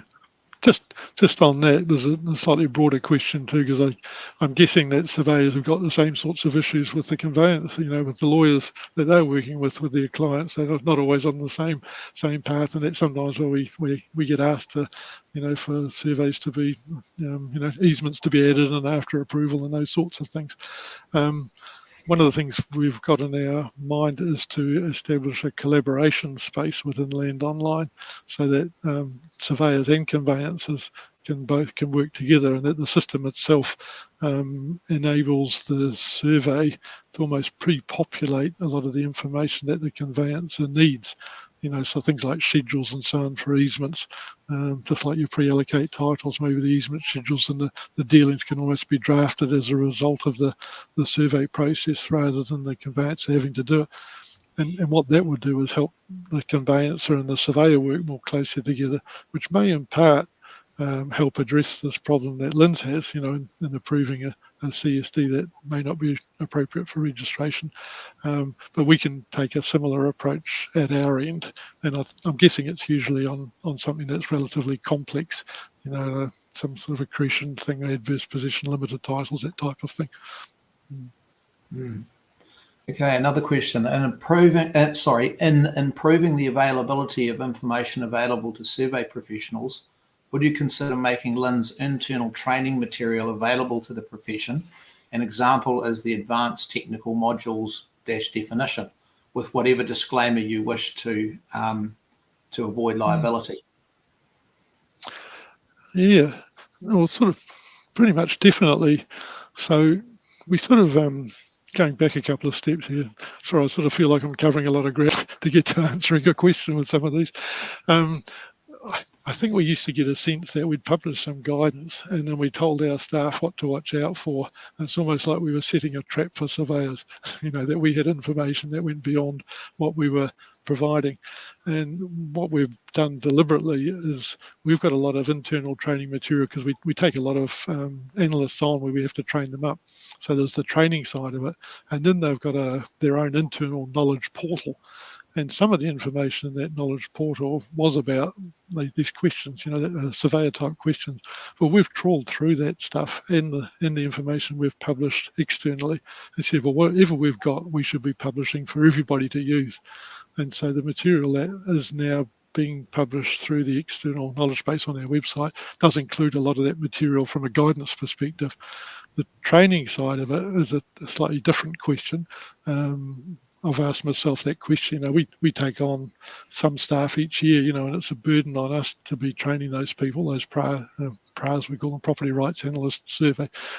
It's a lot of work goes into that, and it's not necessarily the same work that surveyors do in training staff how to work in land online or survey field work and so on. There's a bit of overlap.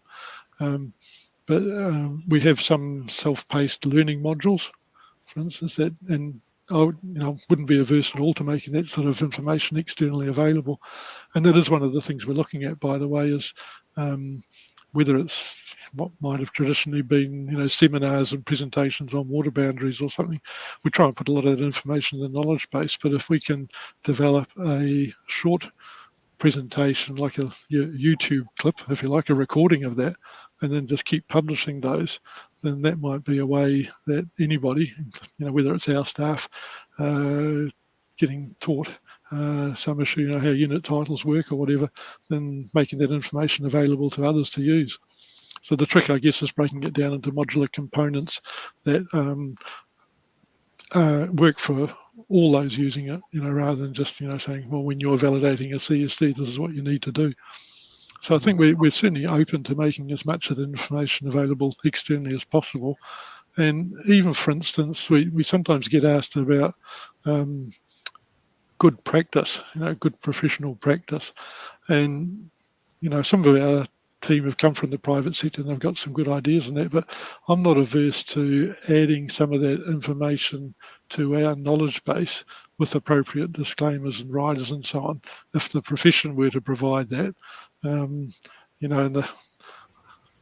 my day, it was like checking the included angles on your theodolite, or measuring with a tape for a pigging tie as opposed to using your equipment. It's just good practice. We're not going to tell you that sort of thing. Whatever tech tools you're using these days, there's some good practice in using GNSS technology and that sort of thing. But if there is some of that information that needs to be published, I like the idea that it's all available in the one source rather than having it distributed around and buried somewhere on the Survey and Spatial website. And if it was in the knowledge base and if surveyors found that useful, then we could have a place where that information could be published. And maybe this training of our staff falls into that bucket as well. Oh, good. I know ICS have a good survey practice publication, which might be worthwhile having a look at. Yeah. It's always a tricky one, is that comment about with appropriate disclaimers and so on, because I know when we looked at some of that stuff, and often it all makes sense in a normal environment, but sometimes the words are not quite right. They don't work in all cases and so on. So we do have to be a little bit careful about endorsing some of that stuff. Another question. There's been a recent report predicting faster sea level rise due to the landmass sinking. Is LINZ a party to this report? And if so, what has LINZ input been? Right. I haven't got an exact answer to that question, but I know it's another part of LINZ, Graham Blick and the geodetic guys are involved in some of this. I know they're partnering with NIWA. So one of the things they've been working on, and part of this is about getting sufficient funding, is that customary marine title work I was telling you about. It's all dependent on where the line of mean high water springs is. Okay, this is what the MACA legislation said, if it's below the line of mean high water springs. And of course, most of the coastline was mapped 100 years ago, and who knows where the boundary is now. So people like NIWA,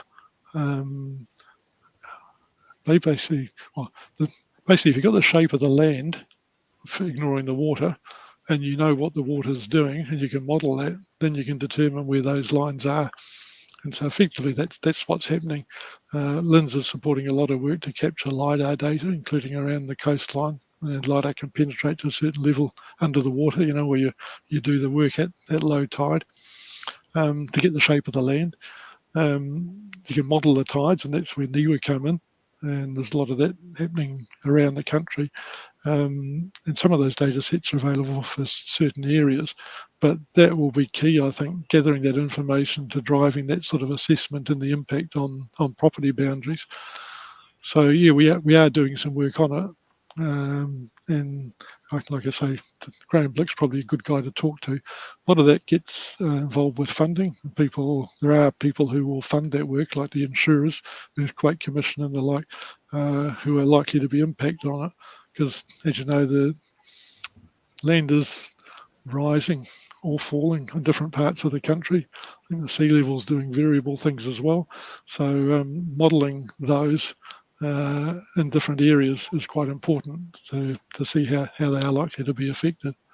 And having that data available, I don't know how much surveyors obtain that data, but certainly if that data were available, it would be enormously valuable, I think, for surveyors to take that data set and merge it together with your cadastral boundaries and other topographic information, aerial photography and so on to assess the potential impacts and inform the likes of councils and property owners. Thanks, Anselm. There doesn't seem to be any more questions, and we've got our next presenter coming up. So thank you very much for your time today and input. And we all experienced the sort of the black hole a little bit at LINZ in the early days. It sort of shut down, and I know I have, and I think most other people have noticed the improvements to date. And the more and more of those, the better. I think, like we talked, the more communication we have, I think the better the result at the end of the day. So thank you very much, Anselm. Very much so. Hey, thank you guys, and thanks everyone. It would have been nice to see a few more faces there, but I presume there's somebody out there. Yeah, there are. We just don't see them in the studio. That's okay. Okay, thanks, Anselm. Thanks, guys. Our next presentation is from Liz Blake. Most of you probably know Liz. She was our former secretary of the Consulting Surveyors in New Zealand. Wendy Sheedy has taken up that role in the last few years, but Liz has stayed on doing the annual practice survey. So she's going to report on that now. So I'll hand over to Liz.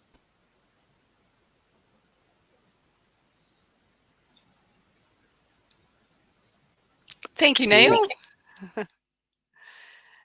Hello, everybody. Yes, thank you for this opportunity to present the results of the annual practice review and the salaries surveys. And thank you also to all the members who continue to support what I think is an important project. This year's salary survey was the 42nd, which I think is amazing pool of information, although somewhat sobering to realise I've been involved for more than half of them. This year's surveys went out to 158 firms, and responses were received from 79 firms for the salary survey and 74 firms for the annual practice review. This represented 186 partners, quite similar to in previous years. The annual practice survey results. The results for the year ended 31 December 2021 were very positive, and on average firms are doing well, as those who participated and received my report will know. The trend continues from 2019 to 20 to 21 in that gross fees and net income per partner are increasing year on year.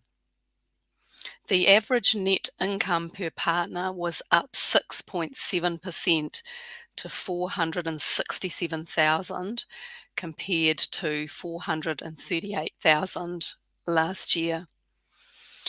Gross fees per partner ranged from $157,000 up to $4 million, and net income per partner ranged from negative $150,000 up to $1.5 million. The top 10 firms were from all regions across New Zealand. 50% of principals are earning more than $400,000.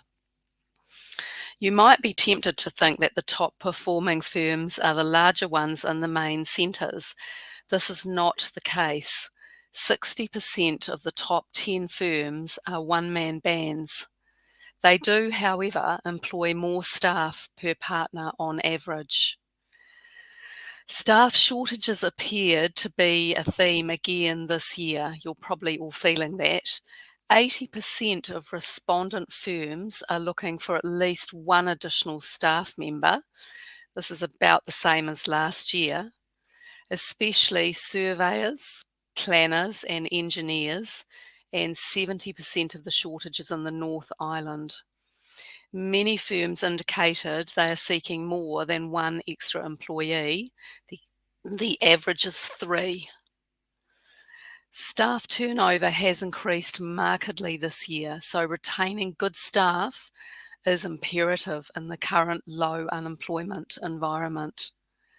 In my opinion, staff retention comes down to the 3 R's: remuneration, reward, and recognition. Make sure you get the market right. Pay them what they're worth. It's expensive and time-consuming to hire and train new employees, not to mention the loss of institutional knowledge. And if you're bringing new staff on, they will likely know what the market rate is, so it's just more productive to pay your own staff well. Then, if staff are weighing up their options, what other benefits do you offer? For example, extra KiwiSaver, life and health insurance, extra leave, car parking, bonuses, profit share, flexible working hours, working from home if appropriate, and paying for their professional subscriptions. Make sure you have a career pathway for staff to see a plan for their progression, including buying in if that forms part of your succession plan. At the same time, of course, you want to be sure your staff are productive, so you should have tools and technology to measure this. Charge-out rates. Charge-out rates ranged from $140 an hour to $350 an hour for general partner work, with a weighted average charge-out rate of $215 per hour. Increasing your charge-out rate is an obvious way to increase your bottom line. And with inflation now at 6.9%, it would be a good time to review your charge-out rates. Charging more for special projects is also a good way of increasing your profits. The other factor to consider is overheads. As firms' overheads per partner increase as a percentage of gross fees, of course, the net income decreases.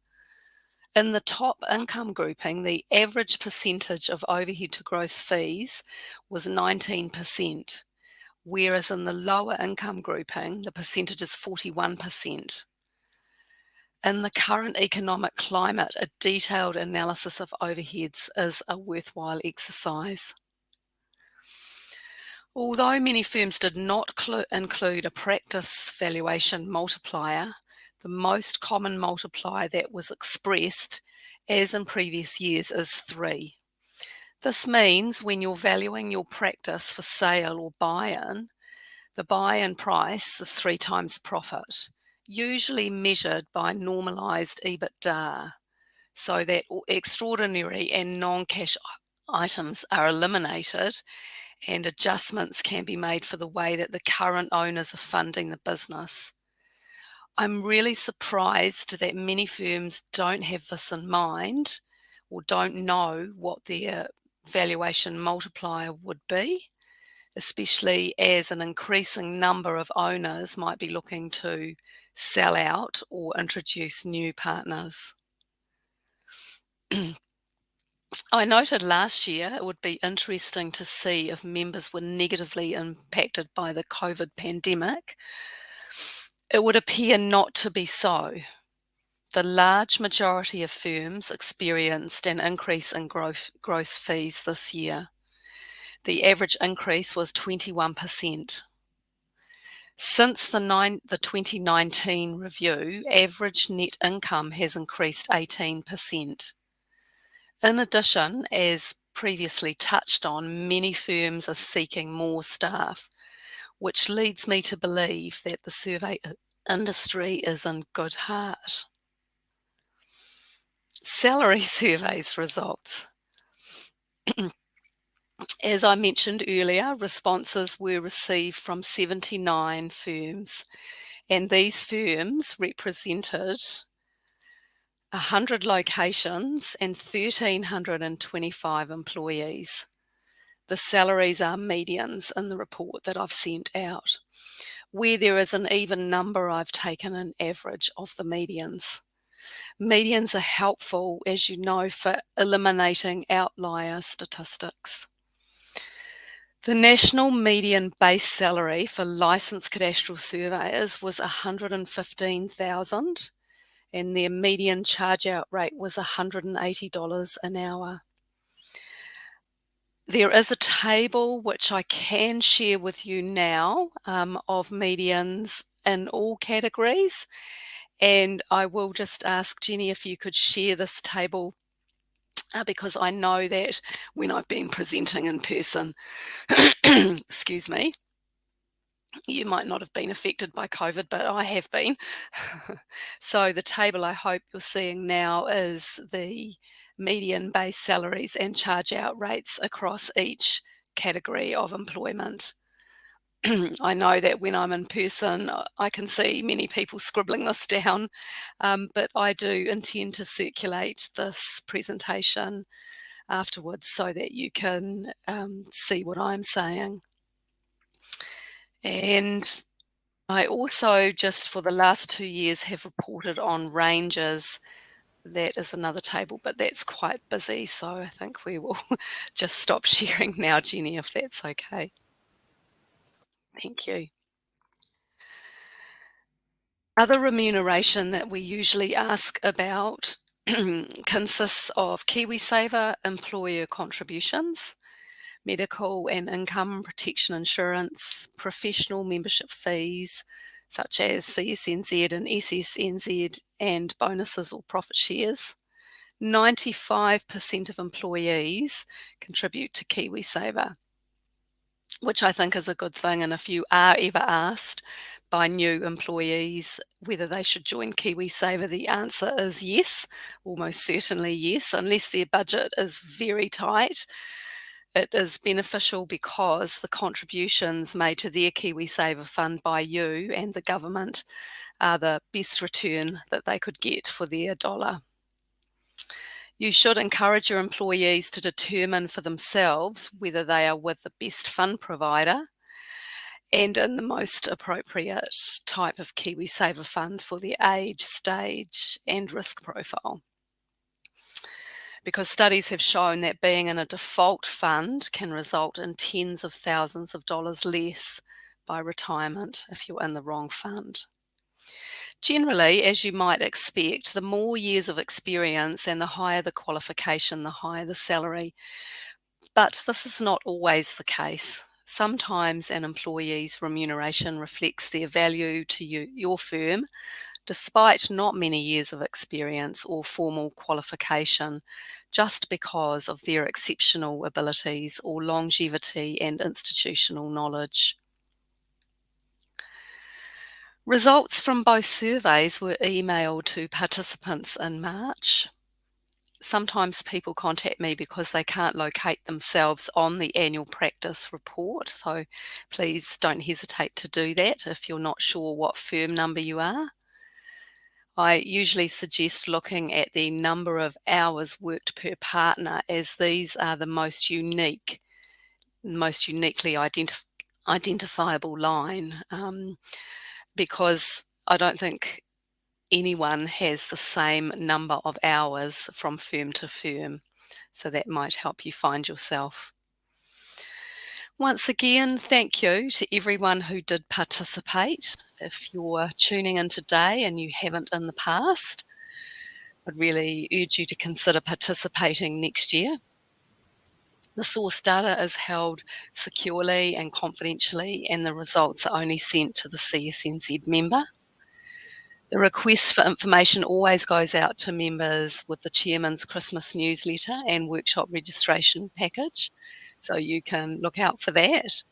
Obviously, the more firms and partners who participate, the more robust conclusions and trends can be drawn. And when you get my presentation, you will see there's just a couple of tips there to help me. Mainly it's around sending it back to me and not replying to the broadcast email. And also I do only send the finished product to the CSNZ member, not your accountant or your admin person that sent me your results initially. So thank you very much for hosting me today. I'm not sure, Neil, if there are any questions that you'd like me to address.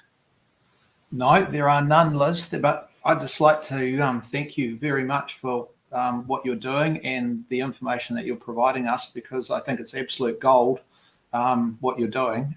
Very valuable to us all, and it's great to get an idea of where you sit in the bigger picture. So thank you again, Liz, and we really appreciate the work that you do. Thank you very much. Thank you, Neil. Thank you, everybody. Right, that's the end of our fourth course in the degustation menu. I hope you've enjoyed today's sessions. We're back again on Wednesday at 1 o'clock. We've got Ashley Church talking about CSNZ strategies, and also the current New Zealand property market, which is changing rapidly at the moment. That's followed by a panel discussion on succession planning by 3 people, a large firm, medium firm, small firm. So that should be quite interesting. And then again, followed by that by war stories, as we call it, basically when jobs go awry and how to do it better. And then that'll be followed at the end of Wednesday with some topics for discussion. So if you've got any topics for discussion you want aired, then please send them in to Rachel. That would be really good. So that's the end of our session today. Look forward to catching up with you on Wednesday at 1 o'clock. See you.